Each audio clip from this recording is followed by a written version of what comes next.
The sound of roaring engines echoed through the abandoned factory grounds, where 5 men in leather jackets surrounded a lone woman.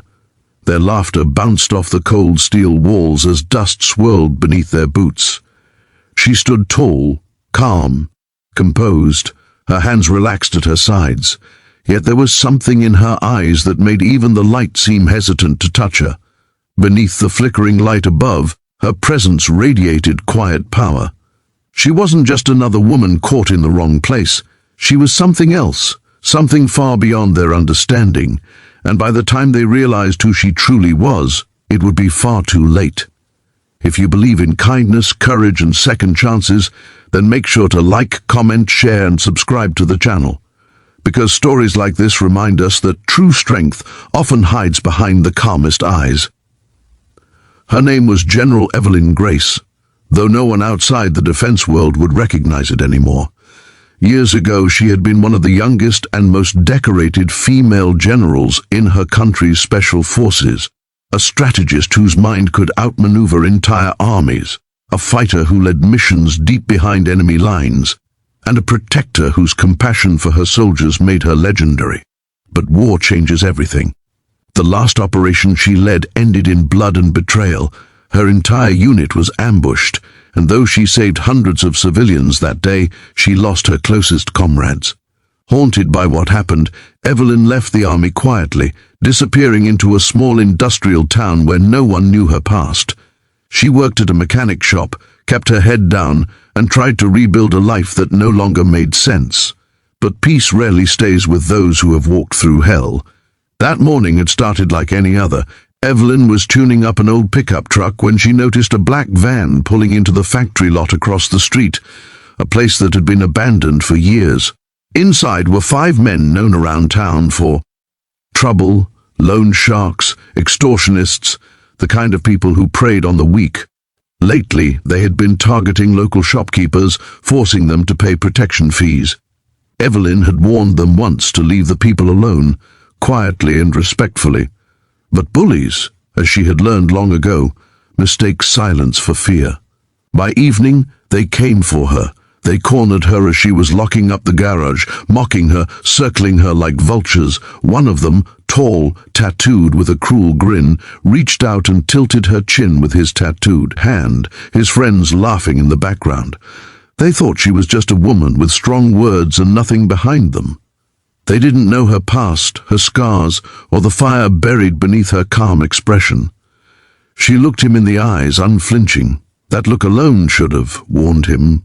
But arrogance blinds the foolish. The first strike came fast. Evelyn moved like a storm breaking through still air, her hand snapping up, twisting his wrist, forcing him to his knees before he even understood what had happened. The others rushed forward, shouting and cursing, but years of combat had sharpened her instincts to perfection. She ducked under a wild swing, grabbed a steel rod from the ground, and swung it across the second man's midsection. The sound of impact echoed through the factory like thunder. Every move she made was clean, efficient, born of years of discipline and pain. They tried to overpower her, but she fought not for pride. She fought with precision, with memory, with the silent rage of a soldier who had buried too many good men. Within moments, 3 of them were down, groaning on the ground. The 4th tried to escape, but Evelyn caught him by the collar, whispering words no one else could hear. He dropped to his knees, eyes wide with fear, realizing that the woman he had mocked could have ended him in seconds but chose mercy instead. When the last man tried to grab a gun from the van, she disarmed him before he could. Even aim, twisting his arm and breaking the weapon in half against the metal beam beside them. The cold steel groaned, and silence filled the air. The bandits, who had moments ago been laughing, were now trembling before her, defeated not just by her strength but by the terrifying calm that never once left her face. As they knelt before her, Evelyn stood tall, the same stance she once held in front of her troops. The weight of her past pressed heavily on her chest, but for the first time in years, she felt a familiar spark within her heart, the fire of justice, of purpose. She looked at the men, bloodied but alive, and said softly, "Go home. Change before life crushes you the way I just did." They fled, stumbling into the night like shadows chased by light. When it was over, Evelyn sank against the wall, breathing deeply. Her hands trembled slightly, not from fear, but from the flood of memories that came rushing back. The screams, the explosions, the faces of soldiers she couldn't save. For years she had buried her identity, believing that strength had only brought her loss. But tonight reminded her of something vital. Strength, when guided by compassion, was not a curse, it was a calling. Word spread quickly. The very next morning, townsfolk whispered about the woman who had single-handedly dismantled the gang that had terrorized them for months. Shopkeepers who had been afraid to open their stores now smiled again. Kids played in the streets without fear. But Evelyn didn't crave recognition, she only wanted peace. Still, life has a way of revealing heroes even when they wish to remain unseen.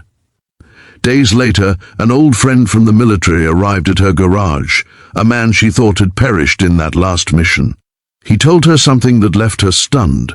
The government had been looking for her, wanting her to lead a new humanitarian division, a team that would rebuild war-torn villages and protect those caught in the crossfire of chaos. It wasn't war anymore. It was healing. For the first time in years, Evelyn smiled. The soldier in her wasn't gone. She had just been waiting for the right battle to fight. When she walked through the town one last time before leaving, people stopped and watched her.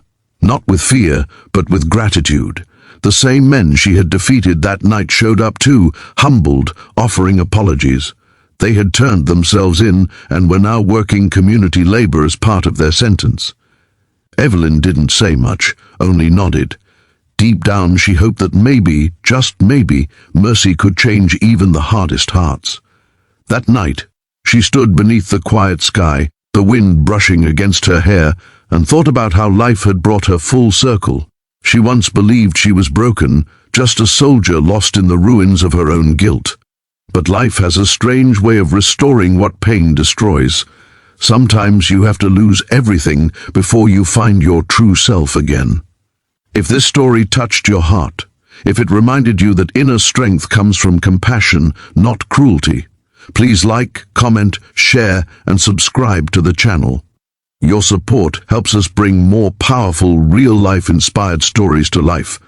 And before you go, I want to ask, what would you have done if you were in Evelyn's place that night? Comment your answer below, because sometimes heroes aren't the ones who win wars, they're the ones who heal what war leaves behind.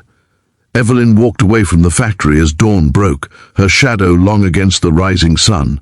The world saw her as a mystery, but those who knew her story understood the truth, that when the world forgets what kindness looks like, even a single act of courage can remind it again.